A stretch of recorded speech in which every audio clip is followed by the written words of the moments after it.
The impact of ice presence is already visible. Fruit that should be picked is rotting on the ground and empty boxes are stacked on the side of the street. Local producers warn that ice raids and detentions could affect the food supply chain and drive up costs for consumers worldwide. Let's bring in Alexandra Sossa. She's the CEO of the NGO, the Farmworker and Landscaper Advocacy Project based in Illinois. Good to have you on the show. We're seeing mass ice raids in agricultural hubs like Oxnard, but all around the country, really. What legal rights do farm workers, documented or not, have when ICE shows up at their workplace? Thank you for having me here today. They have the right to have a legal counsel, refuse to sign any documents. They have the right to ask for a warrant and not to have to show an ID. And what are some of the most common legal missteps or mistakes even you see workers making under pressure during a raid? And how can organizations like yours help in real time? Yeah, the farm workers may think that because they do not have a legal status or because they are farm workers itself, they do not have any rights, and that's completely wrong. We are human beings working very hard in this country and moving the economy of the United States, and we have the rights that any other people may have regarding legal rights. How can you help then? If a raid is happening over there in Illinois, what assistance can you give to those people who are, they don't know that they have rights? How do you step in?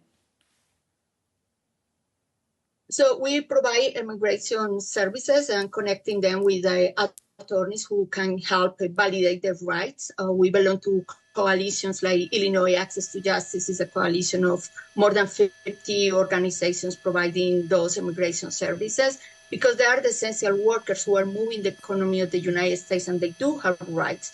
They are very vulnerable, and the exploitation they are a target of, like sometimes they are not even paid for minimum wage and no payment for overtime. So it's our mission to protect those workers and empower them with worker rights and opportunities to succeed in the community. Yeah. You mentioned the vulnerability there because many of these workers don't have written contracts or formal job security. How vulnerable do you think they are to retaliation by their employers maybe as well if they speak out or don't show up due to fear? So the majority of those workers are coming to this country with the H-2A visa, but others, they do not have that type of visa. And abuse employers are denying their rights, for example, to drink water in the field or to go to the bathroom or to work, 100 hours a week. That is something completely insane under this weather.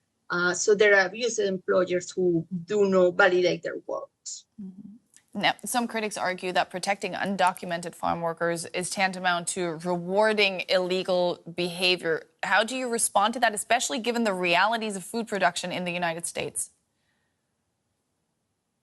Well, I will say that we are what we are eating. So if we are not protecting our farm workers, we are eating discrimination, human labor trafficking, sex trafficking, no payment for wages, injustice. And it's a matter of how much we want to protect those who are putting the food on our tables. And just think, if they are not around to work, what are we going to eat? That's Alexandra Sossa, CEO of the Farmworker and Landscaper Advocacy Project in Illinois. Thanks so much for your time, Alexandra.